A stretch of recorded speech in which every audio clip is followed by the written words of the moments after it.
She has prepared food for the top hotels in the world, and locally, she's known for her magnificent wedding cakes. In this edition of Quintin's Close-Ups, I sat down with Chef Kimberly Brock-Brown. You know, I believe the last time I saw you was actually late last year on the Charleston City Market. You were sitting across from Market Street Deli, and I said hello to Lee. That's true. That's true. It's been a while. Yeah. So, I'm wondering, how are you doing? I'm doing very well. Can't complain. Yes, indeed. And I was scrolling through your Facebook page this past weekend, and something struck me. It said birthday in 6 days. Friday. Yeah. I'm wondering, what are you planning for that particular day? I don't have really too many plans on Friday, except that I'm going to do what I need to do and what I want to do. And I know when I heard about Julian Bond coming in town right now, so I want to go do that. Right. So I've never had the opportunity to hear him before, so that's a good birthday treat for me that he's here in my town. And speaking of Facebook, when we were booking this interview, you're finding some places for me to do the interview. And one of the places you were telling me about was the tasting of the chocolate there. That's on Saturday, so that's part of the birthday weekend too. Actually, I can take the whole month to celebrate. Wow. So anything happening in February, I'm claiming it for my birthday celebration. So that's right. That's one of the things I'm judging the affair on Saturday night at Tang Island Club. Oh yeah, and tell me, are you ready for that? Because I don't think you can get ready for that much chocolate, but I am ready for it. It should be fun. Fun, yeah. And also too, what I was thinking too is about your new book, which is basically Here I Am, Chef Kimberly's answer to the question, where are the female and minority chefs? In Charleston and throughout the South, there's not much diversity when it comes to culinary arts. And it's interesting because I read a book review of yours from a female reader, that is, and she says this, quote, I like Chef Kimberly's book. It is a good book for other females entering into a male-dominated industry. The bonus is the easy recipes included. Few ingredients and simple directions are great for everyone who wants to cook. The male-dominated industry, that really stuck out to me. Can I ask you bluntly again, where are the minority and female chefs? As I've had taught classes on the culinary side, there's always been a lot of women, females in those classes. And it gets to the point where once you get out the class, out the schoolroom setting, and you get into the industry, then it becomes the blinders are off, your eyes are wide open, and you realize what you've gotten yourself into. Right. And for me, when I was first into it, at that time, everybody was still in their teens, early 20s, and I didn't have any kids, didn't have the husband or anything like that. It was just me. Yeah. And if you've got a family, it's hard to work those long hours, weekends, holidays, if you've got little ones or big ones at home waiting on you. And so, more times than not, it depends upon the woman to do that, to take care of the family, than it is the man or the husband or the father.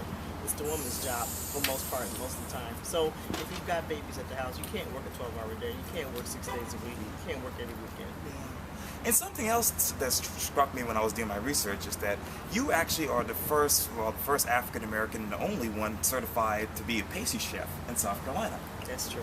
Yeah. That's true. Have you been able to sit down and really let that sink in?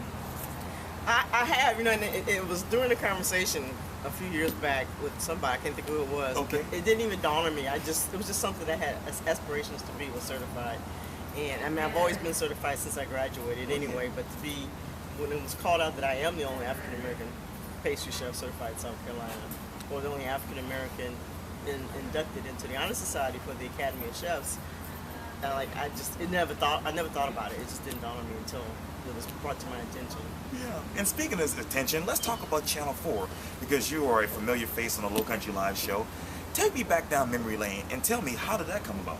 Oh, well, that's a story. Back in the day, I was having coffee, and my business partner, Lee Moultrie, spotted one of the anchors driving by, and so he's a coffee nut.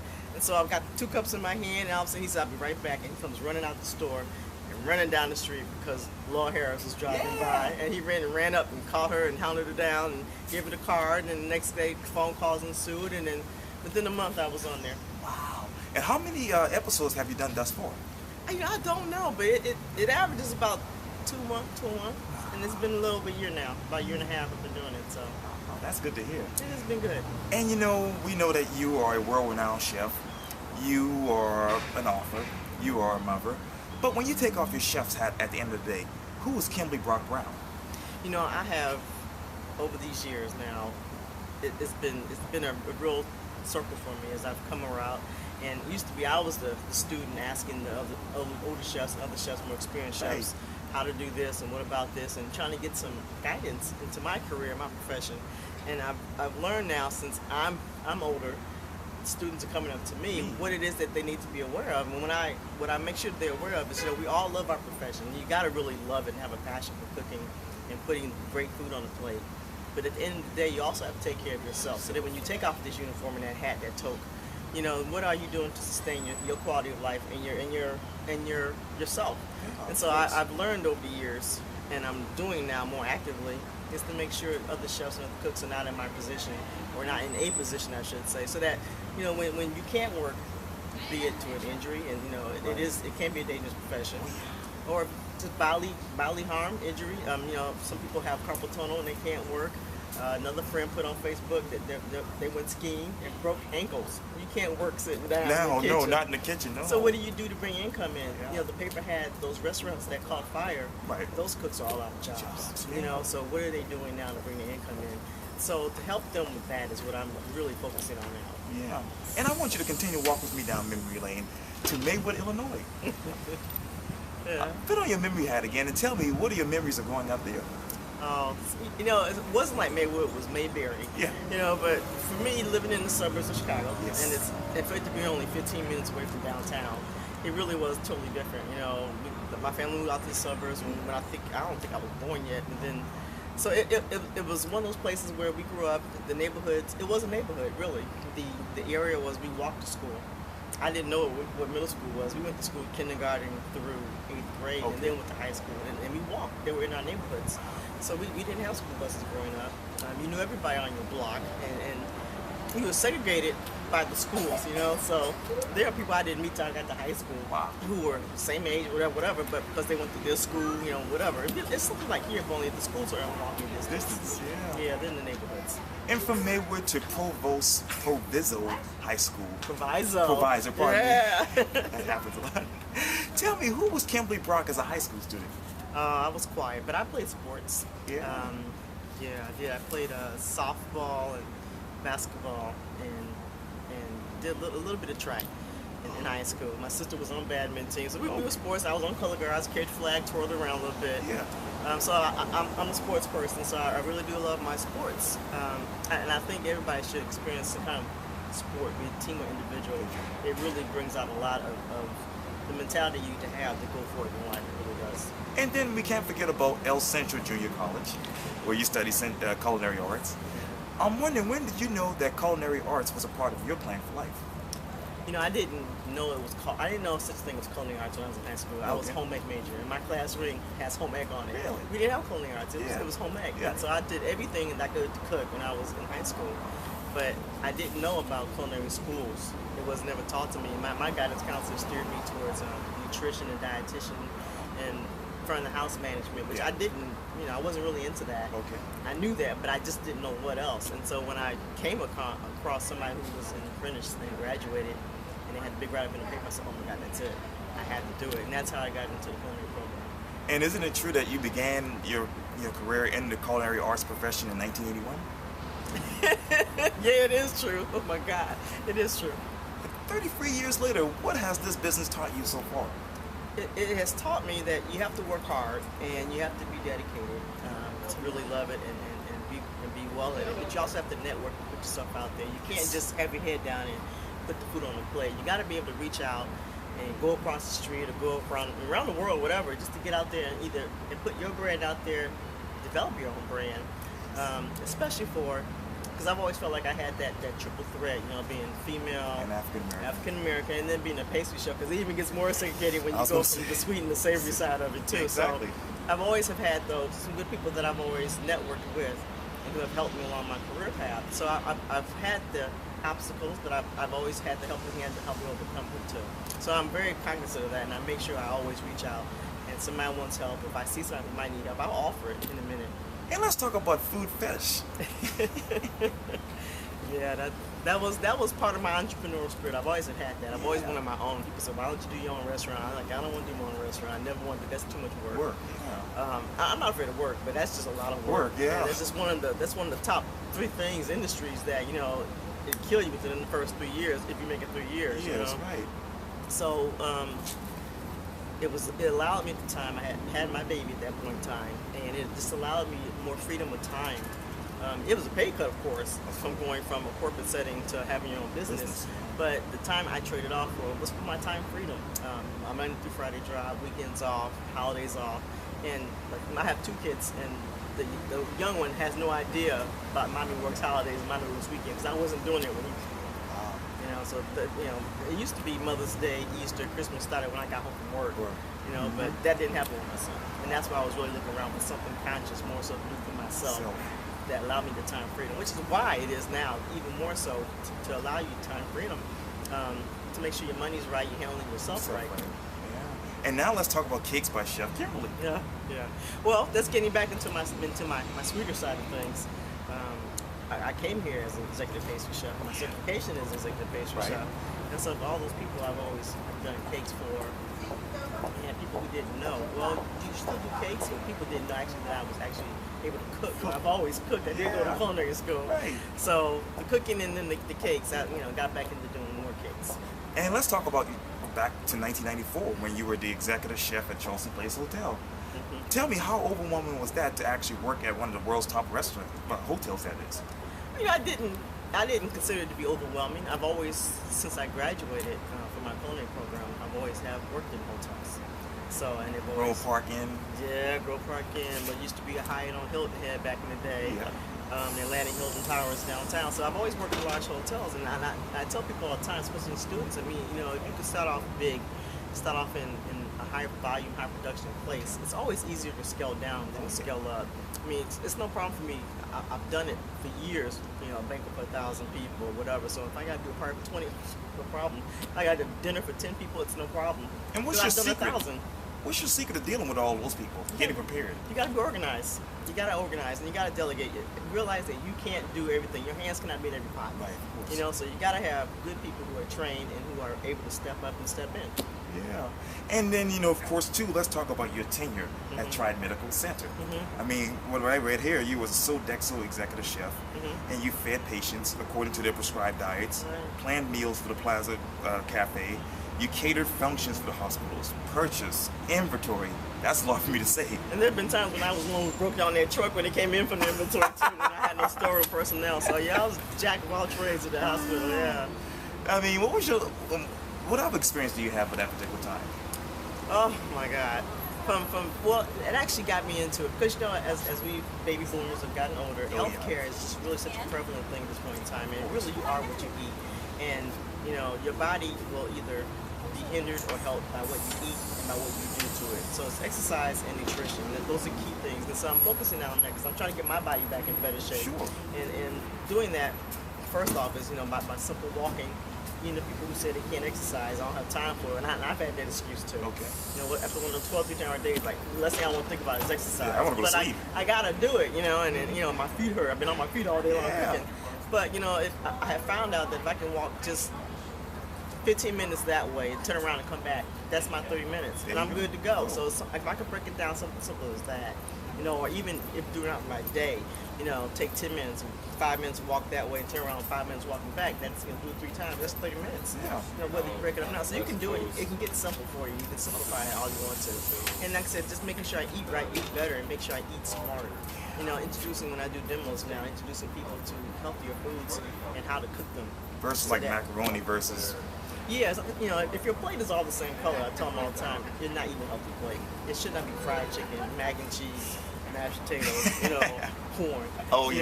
That's yellow, brown. That if you don't have some greens, red, orange, mix those colors in there. Then your plate is healthy. And let's go back to the hotels for just a second, because you said that you worked at the Grove Park Inn, the Charleston Place Hotel, the Hyatt Regency.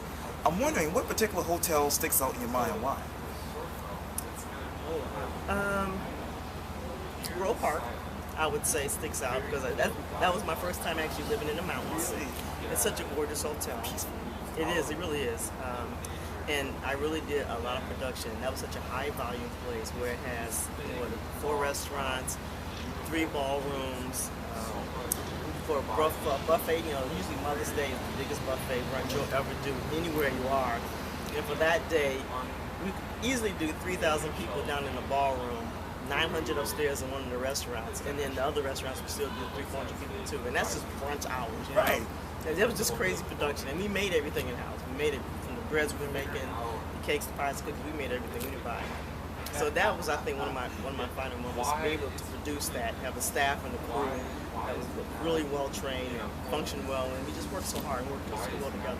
It was very well equipped. That's half the problem. If you don't have the equipment, you're not gonna do it. There you go. You can't do it. And you know, you and Natalie Dupree have something in common. Of course, she won the James Beard Book Award just recently, and I know that you cooked at the actual house. Yeah, I did. That was a great experience. Me and four of my compadres got together in February of '98, and cooked for them. It was a really good experience. Yeah. And you know, let's take it back down to memory lane again, because obviously, as we talk about experience, you've actually been an adjunct professor, as you mentioned, at Johnson-Wales University, as well as the Culinary Institute of Charleston at Trident Tech. I know this is a little silly question. What is your difference between cooking the food and actually teaching people to cook the food?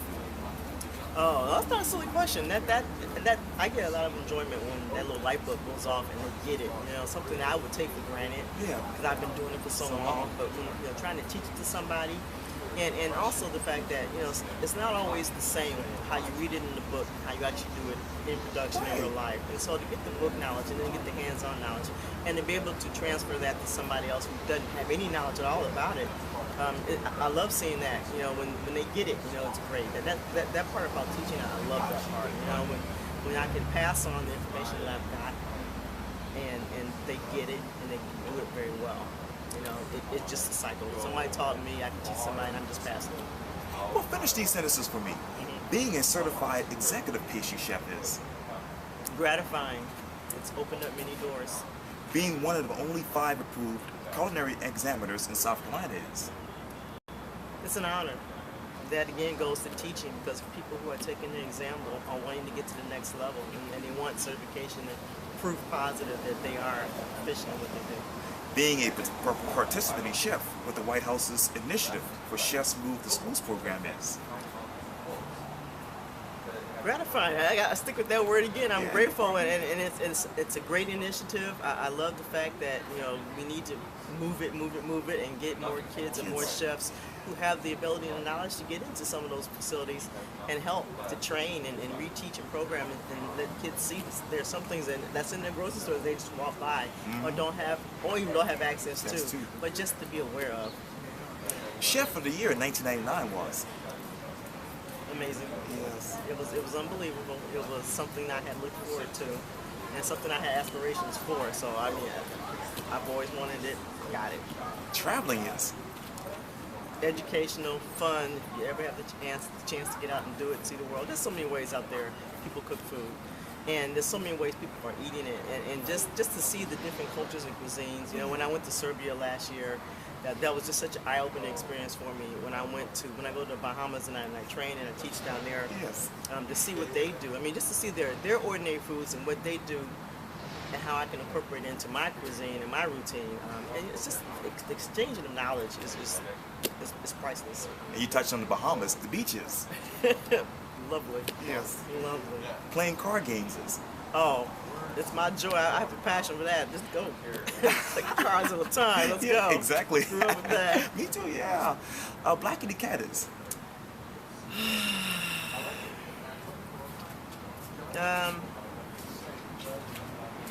interesting. Yes. Interesting. Yeah. Enduring. Your children, Bianca and Brock, are Joy. It's my joy. Kimberly Brock-Brown is excited and happy to be here and wanting to help others so that they can achieve their goals. Lee Mutry is a good friend, good business partner, strategy behind it all. He's the businessman, he's the thinker in the two. Okay. Your favorite food is? Favorite, sweet or savory? Really? Sweet or savory? Well, which one you want me? Well, anyone, you go for it. I really am kind of basic. I Okay. just like good food. Me too. It doesn't have to be foo out there. Yeah. I just want good food. So even if it's a lamb chop or it could be a steak, but I just want it correctly prepared. and I just want a great pound cake, or I want a great piece of chocolate cake. It doesn't have to be out there with all the, the foam, the bubbles, the sugar pieces. Right. I just want it good. Good. I'm not hard to pick. I'm not picky when it comes to eating. Oh, that's good. That's good to hear. In 5 to 10 years, you hope to be doing what? On one of those lovely beaches, retired somewhere, kicking back and in the sand, and on the phone or on the email, helping somebody else do the same thing, achieving their goals. And you will. You will. That definitely will happen. Definitely will. I'm working on it. There you go. Well, Chef Kimberly Brock-Brown, it was so great talking to you. It was great talking to you. I appreciate it. I love it. Anytime.